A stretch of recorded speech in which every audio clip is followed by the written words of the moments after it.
My involvement in human rights, I lived in the United States for over 50 years, and as a member of the National Academy of Science in America, I was chairman of a committee of human rights. The main purpose with that committee was to protect scientists, doctors, and scholars who were imprisoned because of, we call them prisoner of conscience. So my main involvement has been with that community in human rights that have been involved in science and medicine and some social issues, but I'm not an expert otherwise in human rights.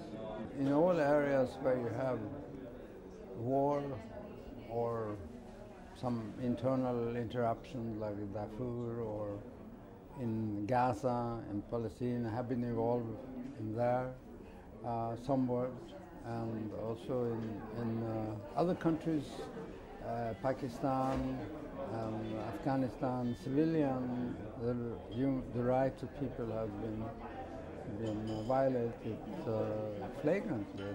Iraq and other areas. So I think this, if you look at the situation in the world today, including people, innocent civilians who are being killed and injured because of the war, then their human rights are being violated. I don't really see that. I think it's getting worse.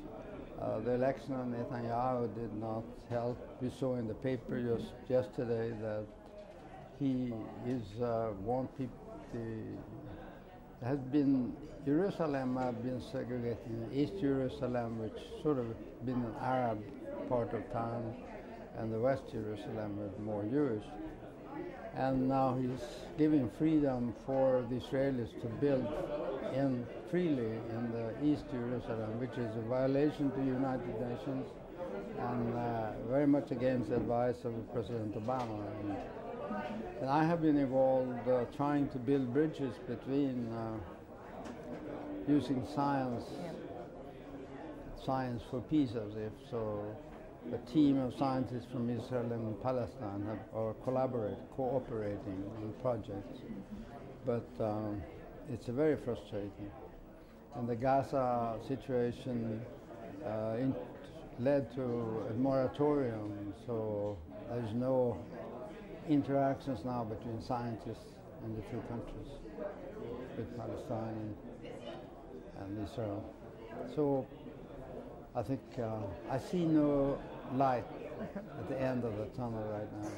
This is not my, I'm a brain scientist, so climate change is not really my expertise. Okay. I think as a citizen, as a citizen, world citizen, I think that we should all participate in small ways to minimize our energy consumption, to turn off the light, not to use water more than we need.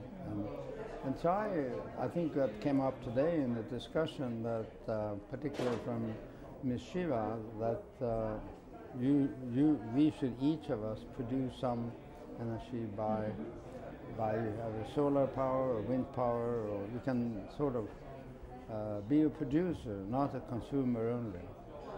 And in this way, I think I may be able to turn the tide, but only if people really are individuals, citizens. The millions of people have to really say, yes, this is my issue, I'm going to deal with it. And as long as the politicians are not providing the leadership, it's not going to happen.